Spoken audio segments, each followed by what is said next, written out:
No, it's a pleasure to be here this morning and to be here with all of you and have an opportunity to talk a little bit, just a few minutes, about the U.S. real estate market, and I'm going to touch on the economy. Like all of you, I'm certainly looking forward to our keynote speaker's presentation, so I'll keep my remarks brief. In general, we're still in an environment of rising vacancies, declining rents throughout the majority of the U.S. CBDs. The commercial real estate market continues to be affected by high unemployment, lack of liquidity, sluggish profits, and general uncertainty. No big news to any of you. But a few stats to make a point. The average vacancy rate in the U.S. CBDs rose to 14.7% at the end of the fourth quarter. And that was up from 14.3% at the end of September and 11.2% just a short year ago. Average rents, they've declined to $36.50. I'm sure a lot of people in Dallas would love to be getting that.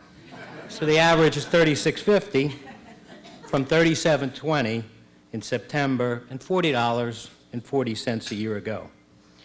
But that's just a snapshot of the fourth quarter of 2009.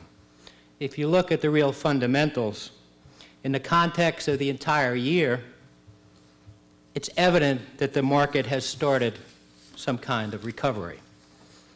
Overall, the fundamentals either improved in the second half of the year as compared to the first half, or the deterioration began to slow. Let's take a look at leasing activity. First half of the year, CBDs totaled 19.2 million square feet was leased. The second half of the year, activity totaled 30.3 million square feet, an increase of 60%. So from a leasing perspective, the market came back in the second half of the year. Now we know that normally the markets do come back in the second half, or they do increase activity in the second half, but 20% is normal, 60% isn't. And that figure does not reflect the renewal activity, which accounted for a substantial amount of leasing in 2009, as companies took advantage of the opportunity to lock in favorable rates for the long term. So if you look at vacancy, while it's still on the rise, the increase has slowed. Through the first 3 quarters of 2009, the vacancy rate rose at 3%, and the fourth quarter it rose only by 0.5%. And approximately 31 of the major CBDs around the country, declines in vacancy we experienced declines in vacancy during the fourth quarter. And I know just back home in New York, in the 7 major markets in Midtown, we had 3 of them where the net effective rents increased in the fourth quarter of 2009. So clearly on the ownership side, there's a lot to work through. Some of the owners have been able to meet the market and have taken advantage of the opportunity to lock in credit tenants for the long term, the old blend and extend. But what is a credit tenant today? But many landlords are still facing liquidity issues, particularly owners, as we all know, those that have purchased properties at the peak of the market, or I would say from 2005 on. Their equity is gone. The ability to fund TIs and maintain the properties certainly are suspect. Who truly knows who owns the property? And with some of these mezz stacks, it's impossible to work out extensions or restructures. We believe these issues are certainly going to take some time to resolve.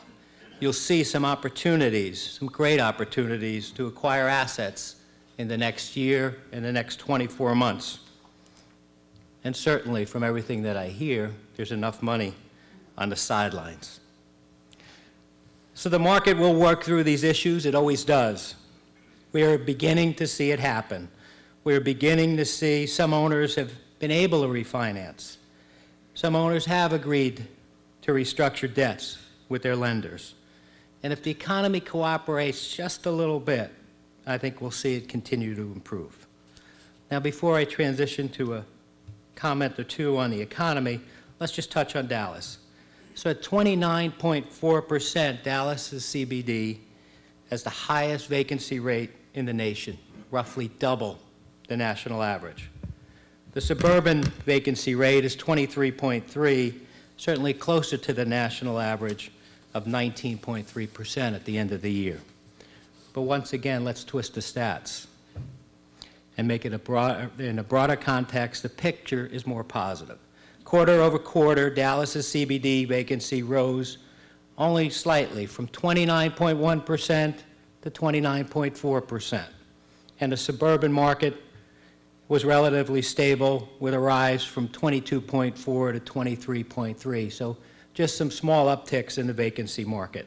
And if you track that trend around the country against comparing to the rest of the nation, you are outperforming the broader market. So for the 12 months ended in December, the Dallas vacancy rate rose by less than 2 percentage points and the suburban by 2.1 percentage points. So we have something to feel a little positive about. The market may be soft. It's been a little resilient during some very challenging economic times.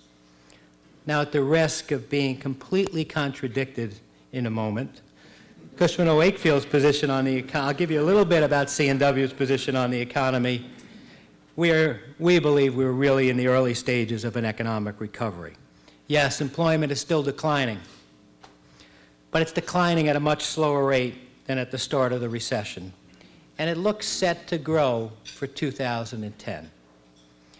I pegged that prediction to GDP growth, improving corporate profitabilities, and positive trends in the Labor Department's employment stats.